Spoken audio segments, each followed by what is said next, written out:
नमस्ते बच्चों, आज हम 9वीं कक्षा की दूसरी इकाई का पहला पाठ गागर में सागर इस कविता का भावार्थ देखेंगे। इस कविता के कवि हैं बिहारी जी।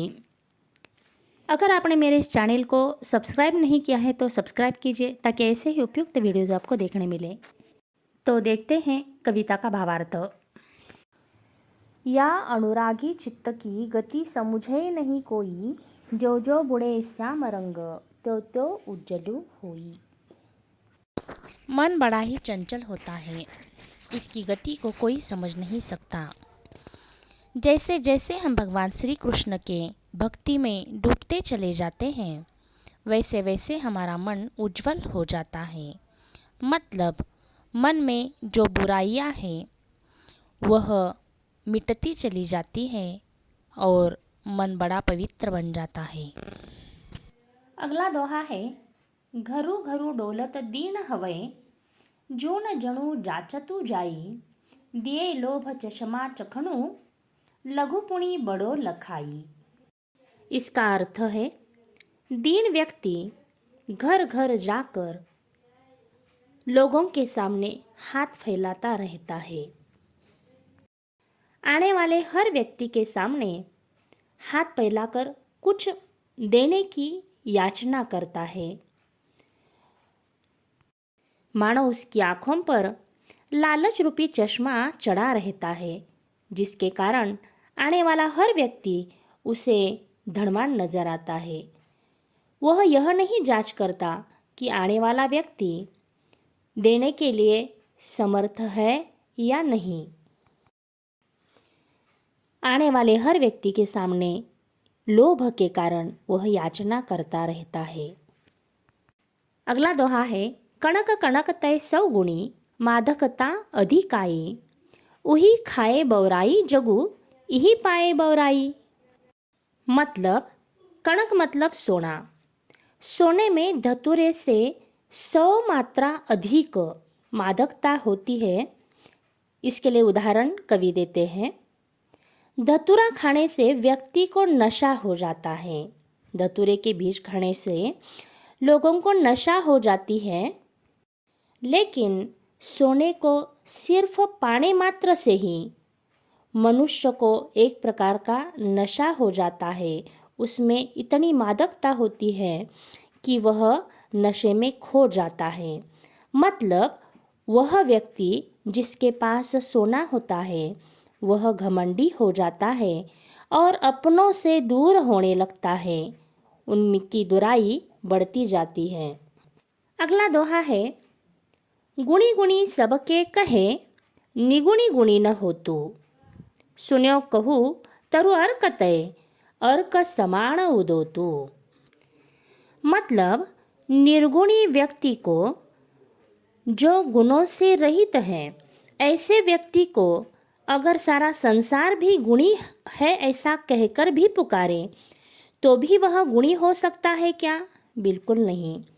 इसके लिए कवि एक सुंदर उदाहरण देते हैं। आक का पेड़। आक मतलब मराठी में जिसे हम अरुई का पौधा कहते हैं। तो यह आक का जो पेड़ है इसे अर्क कहा जाता है। अर्क का मतलब सूर्य, इसका दूसरा नाम है सूर्य। परंतु आक के पेड़ को सिर्फ सूर्य इस नाम से पुकारने से जिस प्रकार असली सूर्य से हमें प्रकाश मिलता है, रोशनी मिलती है, वह रोशनी आक के पेड़ से मिल सकती है क्या? प्रकाश सूर्य से ही होता है। अर्थात जिसमें गुण हो वही व्यक्ति गुणी कहलाता है। निर्गुणी व्यक्ति को लाख बार भी हम कहें फिर भी वह गुणी नहीं हो सकता। मतलब गुणी व्यक्ति को ही सम्मान प्राप्त होता है। अगला दोहा है, नर की अरुणल नीर की गति एक करी जोई, जय तो नीचो हवै चले ते तो ऊंचो होई। कवि कहते हैं कि मनुष्य और फुहारे के नल की एक ही जैसी अवस्था होती है, एक ही जैसी गति होती है। इसके लिए कवि एक सुंदर उदाहरण बताते हैं कि फुहारा जो होता है, फुहारा जिसे कारंजा कहते हैं हम, जितना नीचे होगा, जितना ज़मीन पर होगा उसका पानी उतना ही ऊपर तक जाएगा। इसी प्रकार व्यक्ति में जितनी विनम्रता होगी, वह जितना दूसरों का आदर करता होगा, भले ही वह कितना ही श्रेष्ठ हो, लेकिन अगर वह दूसरों का आदर करता है, दूसरों को सम्मान देता है, तो उतना ही वह श्रेष्ठ बनता है, उतनी ही उसकी प्रगति होती है और समाज भी उसे सम्मान देता है। अगला दोहा है, अति अगाधु अति अवथरो, नदी कूप सरु बाई, सो ताके सागरु जहाँ, जाकी प्यास बुझाई। मतलब कवि ने एक सुंदर उदाहरण यहाँ पर दिया है। नदी, कूप, कूप मतलब कुआं, सरु मतलब सरोवर, बाई मतलब बावड़ी, चाहे जितनी भी जल से भरी हो या फिर उथली हो, अवथरो मतलब उथली हो, फिर भी अगर उसमें पानी कम है, लेकिन फिर भी कोई प्यासा व्यक्ति उसके पास चला जाता है, तो उसकी प्यास वह बुझा देती है और वही नदी, वही कुआं उस व्यक्ति के लिए सागर बन जाता है।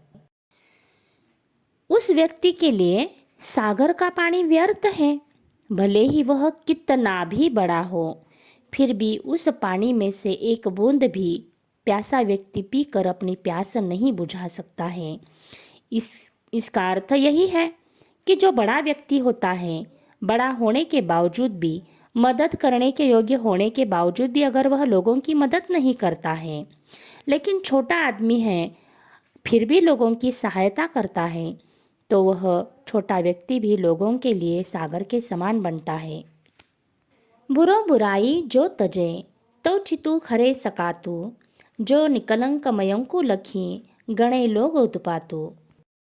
कवि कहते हैं कि यदि कोई बुरा व्यक्ति है, बुरा आदमी है, जो बुराइयां हमेशा बुराइयां करता है, ऐसे व्यक्ति की तरफ देखने का नज़रिया लोगों का बदल जाता है।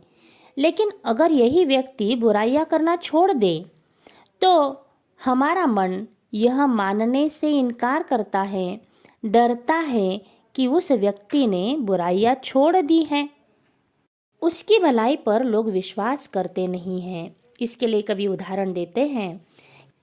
चंद्रमा को कलंक रहित देखने के बाद लोगों के मन में यह आशंका आ जाती है, कहीं उपद्रव तो मचने वाला नहीं है, कहीं नाश तो होने वाला नहीं है। उसी प्रकार बुरा व्यक्ति शांत रहकर बाद में कोई उपद्रव बनाने की योजना तो बना नहीं रहा है, यह आशंका लोगों के मन में पैदा होती है। समय समय सुंदर सबय, रूप कुरूप न कोई, मन की रुचि जेती जिते, तित तेती रुचि होई। भगवान ने इस सृष्टि की निर्मिति करते समय हर चीज उसने सुंदर बनाई, उसमें सुंदर या कुरूप का उसने भेदभाव नहीं किया। लेकिन उस वस्तु को, उस चीज को देखने का मनुष्य का नजरिया ही उसे सुंदर या कुरूप बनाता है।